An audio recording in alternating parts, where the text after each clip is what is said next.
This is an I Am Listening exclusive podcast. The more we chat through, the more I realise that the thing that is tending to hold things back is like naysayers and can't people, and just saying no seems to be the reason why things don't happen rather than that they can. If you've got the right people around the table and people that want to do it, mad crazy stuff happens, right?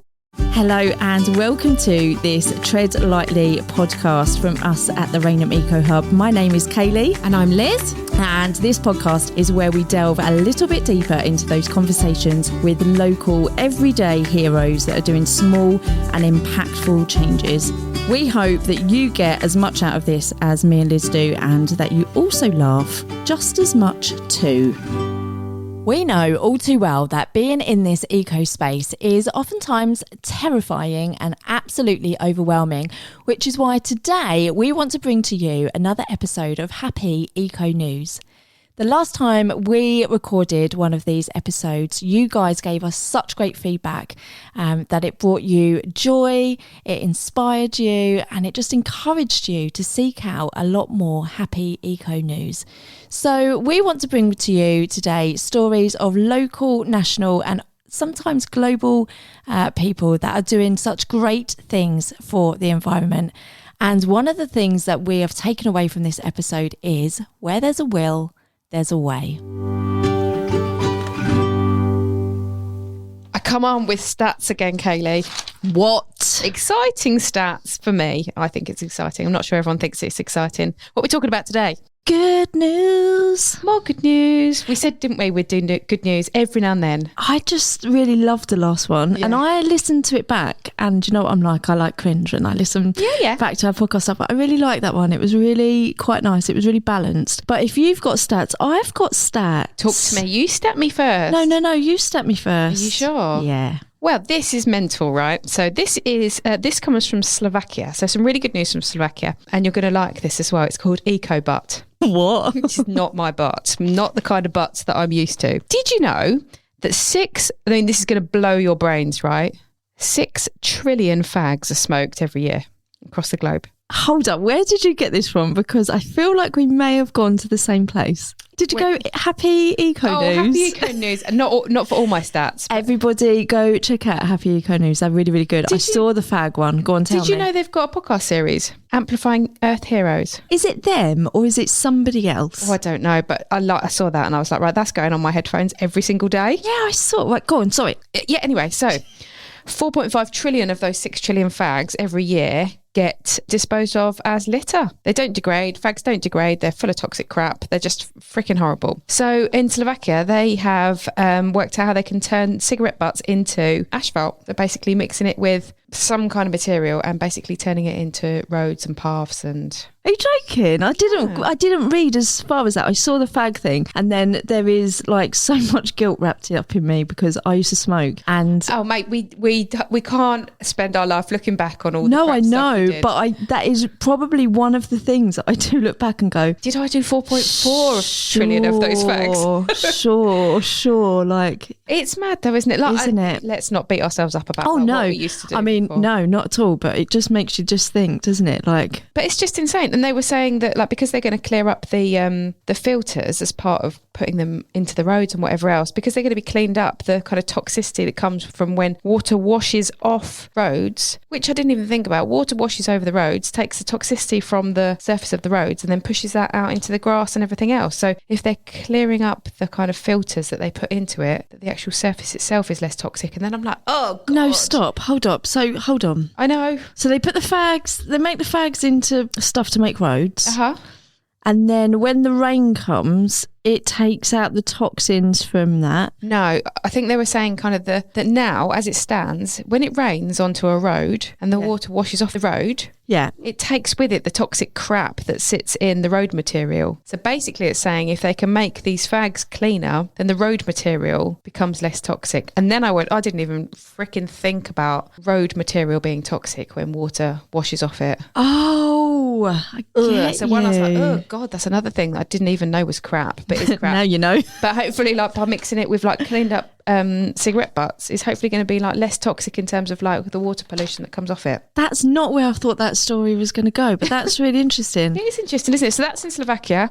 The project's called EcoButt. Go check it out. Don't get your spelling wrong. I know. That's what drew me in. As soon as I saw EcoButt, I was like, I need to check this out. So I went and found this blog, and I'll do that second actually. So the first one, it was from the same site. It's called Happy Eco News, right? And I know that trees are your thing. Mm-hmm. Like they your love, aren't they? Of course, yeah. But what if I was to tell you that's not always the best thing to plant? What? Did you know grasslands? Planting grasslands can store billions of tons of carbon and support native wildlife. So That's planting really trees cool. is one of nature's based solutions to combat climate change and absorb and store greenhouse emissions. But it isn't the only thing we can plant to mitigate emissions. And I thought, I have only just really sort of like started to understand grasslands. We've got loads around here, by the way, like North Downs and all that sort of stuff. And they're basically saying that it is sometimes just better to go and plant. Yeah. Have you seen the image where they've got a cross section of the soil, and then they've got grass on one side, kind of garden grass, and then on the other side they've got like grasses, so kind of like established prairie grasslands. No. They show you how deep the root systems are for the grasses that grow year after year after year, and they're like 2 times the height of the person that's standing next to them. And then the grass that's just like mine and your grass in our garden, the root system's like, I don't know, like 2-3 inches long. Basically saying like in terms of like absorbing moisture during floods and being drought resistant by being able to reach down to water further down, the grasses that are just left. So I don't know what the difference is between grass and grasslands. I guess you can tell me, but like. I think it's something to do with the soil.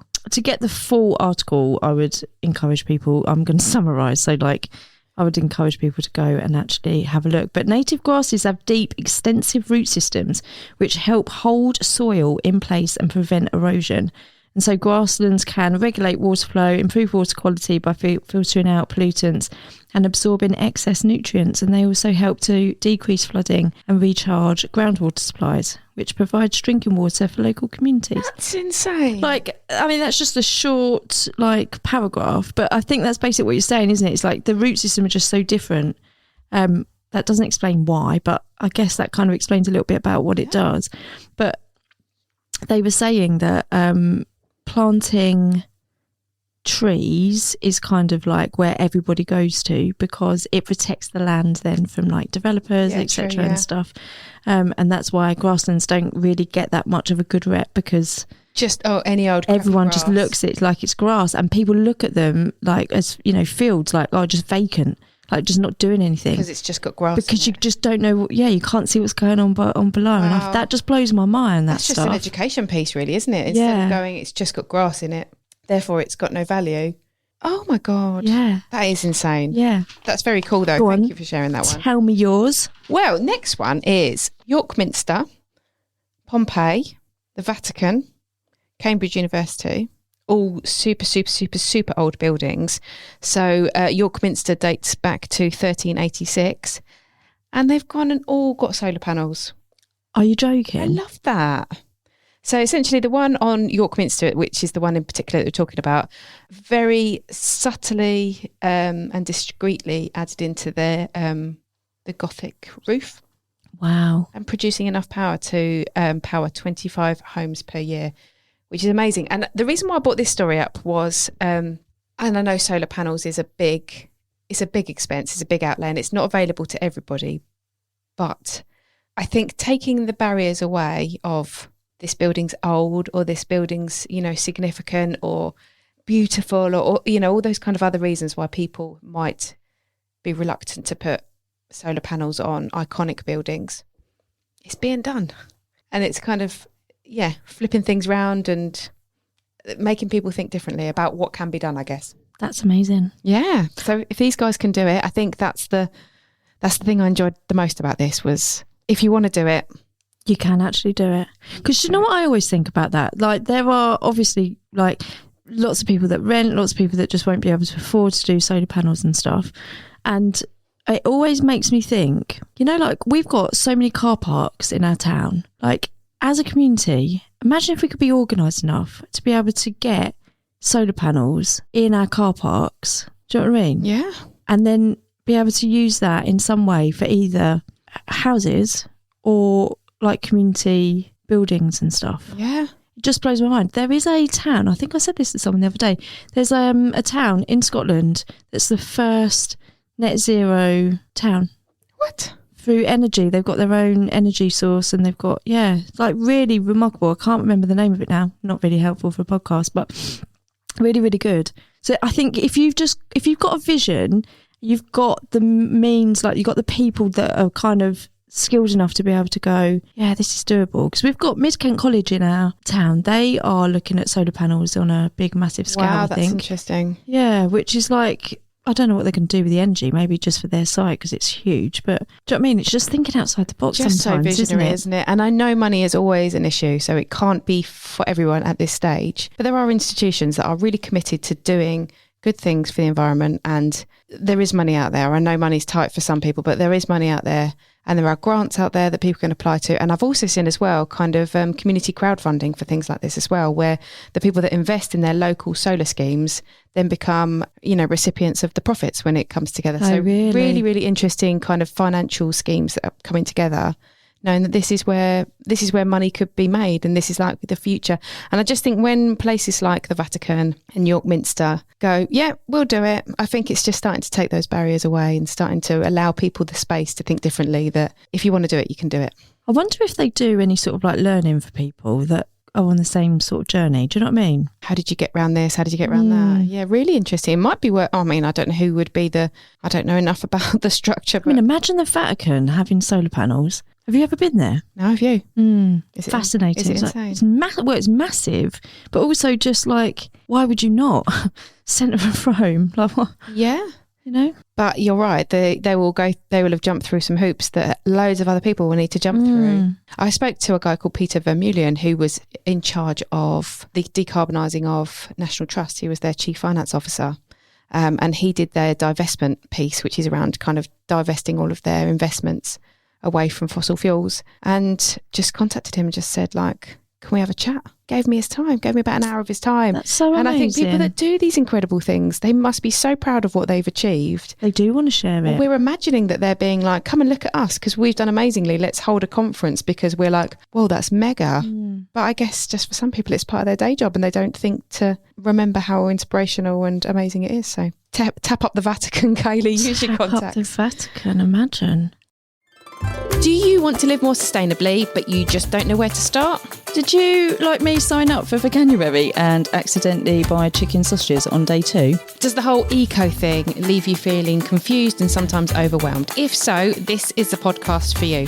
Remember to check us out on our socials on Facebook and Instagram, the Rainham Eco Hub. There is, right, this amazing new blog that I have discovered, and the blog is called The Eco News. Have you come across this? Does he have an Instagram page? Is it the dude with long hair? Oh, I don't know. Sometimes it crops up on my page where he tells a few good eco stories from around the world. Oh, well, I've got some stats rather than, they're good stats, but the UK's 10 most common eco habits is what this person, I don't know if it's male or female, but they've kind of put them into a table, right? So there's 10 eco habits, right? So let me just give you the first 2. People say they take their own reusable bags when shopping. Guess how many respondents who always or regularly do this? Is that as a percentage? Mm-hmm. I reckon we're about 50% now. 88. That's good. That's really good. Pretty good, isn't it? Okay, next one is, people say they air dry clothes rather than tumble dry. I'm going to say 40%. 75. No way. See, it blows your mind, doesn't it? And are they talking into an echo chamber? Are they asking the gang? Well, this was a study taken by Auto Trader. Oh, okay. So maybe not then. Which is a bit bizarre, isn't it? I saved that until the end because I didn't, when I read it, I was like, I don't really know where this is going to go, really. Yeah. I don't know if I really want to talk about Auto Trader as a... But I think it's good though, because I think if we asked on the Hub, How many of you do this? Yeah. I think we are going to have a skewed response back. Yeah, of course. Whereas these guys, Auto Trader, ask drivers how regularly they perform a variety of everyday sustainable habits. And these are the findings. They're not necessarily talking to the eco people. gang. No. Interesting. Keep going. Oh, you want more? Yeah. Okay, so this one says people say they recycle at home using curbside recycling for household items. I'm going to go with 70%. Very close, 73. I nicked that from how much Medway Recycles have given that stat before. Oh, have they? I wondered if we were across the board. Okay, that's cool. Okay, what about, you'll like this one. People buy secondhand clothes, toys, appliances, furniture, etc. for sustainability reasons. So bearing in mind who they are asking, but it's got the caveat of for sustainability reasons. So it's not... Money. 30%. 34. You are good. That's interesting. The reason why I say that is because people are definitely getting better at secondhand shopping. We talked about that this week on the radio show because the price that charity shops are charging has reflected the fact that clearly there's greater demand. I've only recently started to see charity shops saying... For sustainability reasons. Yeah, to celebrate that. And they've always celebrated it for the cause, the cause of their charity is sat at the heart of it. Yep.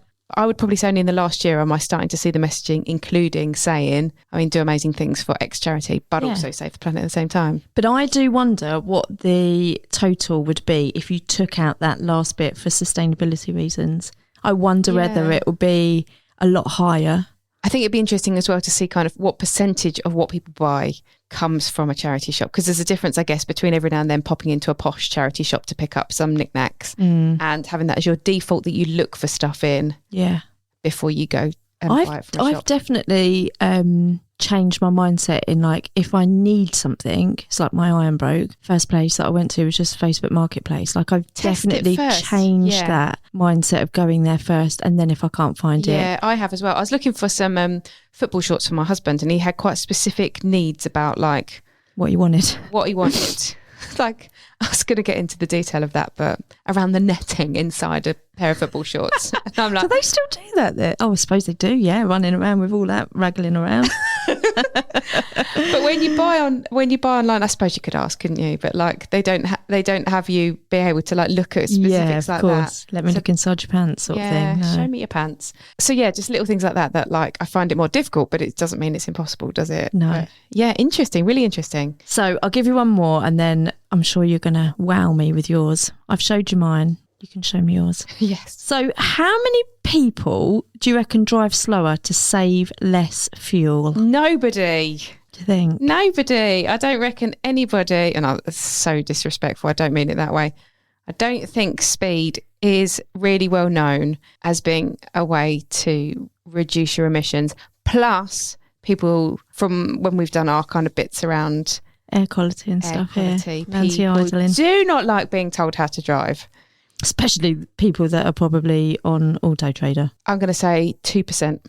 42. What? 42. Oh, they've caught up the party quicker than I did. I don't reckon I knew that slowing down helped reduce air quality before about a year ago. Well, do you know what's really funny is there have been so many times in my life, I live on the edge, Liz, right? I live on the edge where I let the petrol get so low. You are like my husband car, and I want to kill you. I live life on the edge. And then I literally coast on fumes to the petrol station. That literally is my life.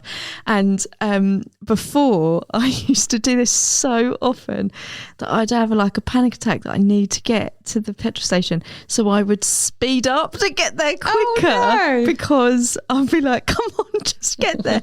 And then my husband was like, you do realise you need to slow down. You need to slow yourself down because you're wasting more fuel by trying to go faster. And I was like, oh, just don't tell me that. Shush. Get there faster so it runs out. So I beat it running out. You get there before it runs out. Catch it out. I got through yesterday a bloody speed awareness course. First one I've ever done. 92 bloody pounds. Because I was doing 25 and a 20 in London. So I've spoken before about the 20 mile an hour streets in London, and I came away being like, I want to live somewhere that's got 20 mile an hour speed zone, because even for central London, it was peaceful. There were people out with their dogs, there were kids playing. It gave a whole different vibe to the area. Like, you drive through London and it's crap and it's manky and horrible. And then there was these 20 mile an hour zones, and I was like, I'm all for it. I think it was brilliant. Yeah. Once you get used to 20 miles an hour, it just doesn't make any difference. But I think I got busted because 20 mile an hour feels really, really, really slow to begin with. Yeah. But I still advocated for it and yet still went at 25. So I didn't mean to, but I think going down to 20 is going to be a big mind shift change. But, you know, I can say it made the area I drove through much nicer. Wow. But I've got to still do the bastard course. But, you know. Right, I've shown you mine. You need to show me yours. Okay. I feel like I've talked about 85% of today. I'm so sorry. I've got verbal diarrhea. Go. Right. So have you heard about the robot shark? No. Canary Wharf has got around 120,000 people every single bloody day going through it, right? Which I think in itself is crazy. So obviously all the cups and wrappers and crap and whatever else ends up in the river. And what I also didn't realise, which I absolutely hate, is only 14% of English rivers reach good ecological standards. Just 14%. Of rivers? Of all rivers in the UK, only 40% of them meet good ecological standards. Blech. Joe Lycett, get yourself on that, mate. No, Joe Lycett, come on the pod. And 8 million tonnes of plastic across the world end up in the sea via rivers as well. So just gross. So this particular area of Canary Wharf was just looking really awful, filling with cups and wrappers and crap and all sorts of stuff from city workers. So this little electric dude, this electric robot shark, which makes no noise and is powered by battery just to kind of keep, you know, don't scare the wildlife and stuff, floats around in Canary Wharf for between 8 and 10 hours a day and collects 0.5 ton of plastic a day. What? 21,000 bottles. I really didn't know where you were going with that. What did you think I was going to say? Well, I don't know. I could just imagine this. I don't know. Is that real? Yeah. Who's funded that, do you reckon? I don't know, actually. But I also can't work out how this little robot, when you see it, it looks like a little Hoover. So has he got like a bag on the back of his bar, like a net? Oh, yeah, maybe. Then he drags the net. Do you know? Sure. And then they said they recycled 21,000 bottles and then disposed of properly and recycled. I mean, that is mad. It's nice, isn't it? I mean, it's sad that it exists. And in my head, I'm like, it's Canary Wharf. Like, Canary Wharf will be fine because it's like in the city. People got their bins and everything else. They could do this properly, but no.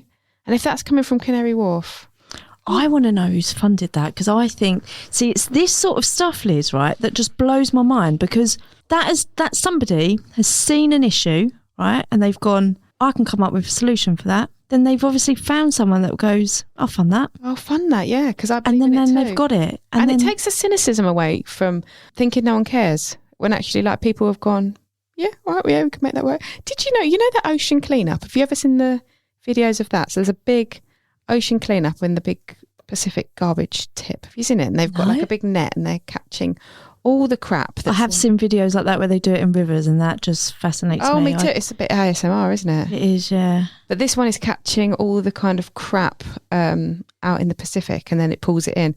Then it pours the big, like, it's like a container, pours all the crap out, and then it collects it in. Apparently, that was designed by a 16-year-old. Wow.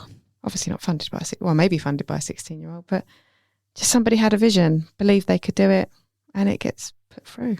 I love that. It's impressive, isn't it? Yeah. But I think there's loads of, so if you look at Earthshot. Earthshot Prize. I mean, you look at some of those, they're not old dudes that are coming up with these solutions. No, you're right, aren't you? They really celebrate, like, people across the world, younger people who are really poor and just thinking on their feet about ways to do good stuff. Have you seen that film? Oh, I can't remember what it is now. My daughter read the book at school, and it's about the guy that created a wind turbine. Wind turbine. Turbine, what?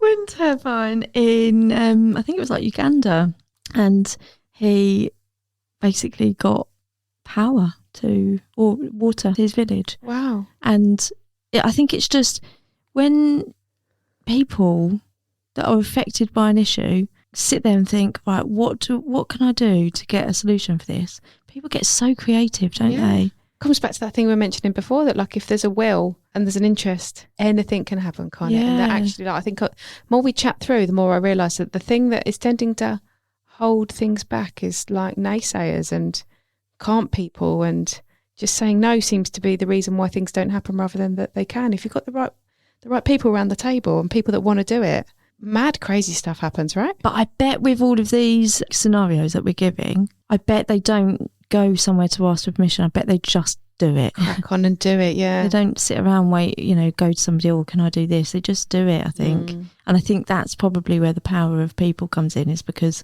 they just don't. I think the more we chat, we realise that if there's a will, it will happen. If there's a will, there's a way. There's a will, there's a way. And if there's too much bureaucracy, it won't. So stop asking for permission and just crack on. Crack on and do it. It needs to be our strapline, doesn't it? We can get where there's a will, there's a way, and don't ask for permission, ask for forgiveness. Someone make that sound sexy. Forget about think global, act local. Say, forget about permission, ask for forgiveness. We've gone off topic. No, not at all. I really liked this today. Can I give you another 2? Let's have another 2. Another 2 stats, right? So people say they wear more clothes to stay warm than turning up the central heating. Now, bearing in mind, we have been in cosy lives for the last couple of years, and the whole energy crisis, funded by epoxy fossil fuels. Yeah, true. What do you reckon? 50%. 64. Good on you, the 64%. I'm loving that. This is something that I've recently done, so I'll be interested to see what you think. People say they switch their washing machine to 30 degrees. I've gone 20. Have you? And is it still all right? For my, loosely... Your day-to-day stuff? Yeah. Go down to 30. I'm going to say 50% again. 64. Oh, well done. Another 64. That's really good, because that literally takes 2 taps of a button, doesn't it? It's so good, and if the outcome is exactly the same, there is no reason not to. Just so good. But if you go and have a look on the Eco News, it's just a blog where they just share. Fill your cup up. Eco stuff. It's quite nice, really, yeah. Really cool. On that note, yeah, I've got to head back because I'm going on and this is how cool I am, I'm going on a permaculture course. Permaculture course. Can we do a pod about permaculture one day? I have no idea what that is, so yes, please. Oh, yay. I'm such a loser. I used to go clubbing and now I rush back from my podcast to go to my permaculture course. But do it. And then come back and tell us all what you learn. And then I get to interview you. About permaculture. I mean, yes. It's only an hour and a half long. I'm not sure I'll have enough knowledge. You'll have more than me. Oh, that's true. Okay. An hour and a half more's knowledge. I hope you have a wonderful afternoon then, learning about perming. Perming my hair, yeah. I'll come back with curly hair next week and go, I've signed up to the wrong course. And don't forget, people, what you need to do. What do you need to do? To like and subscribe. Like a real podcaster. Thanks, guys, and we'll catch you next week. Thank you for listening to the Rainham Eco Hub's Tread Lightly podcast. If, like us, you're trying to be more sustainable, then like and subscribe to get notified when we release new episodes, or even better, share with your friends and family. Hope you enjoyed today's episode, and thank you for joining us. Stay safe, keep going, and find us on socials. Cheers, guys. This has been an I Am Listening exclusive podcast. For more information, head over to our website, im-listening.co.uk.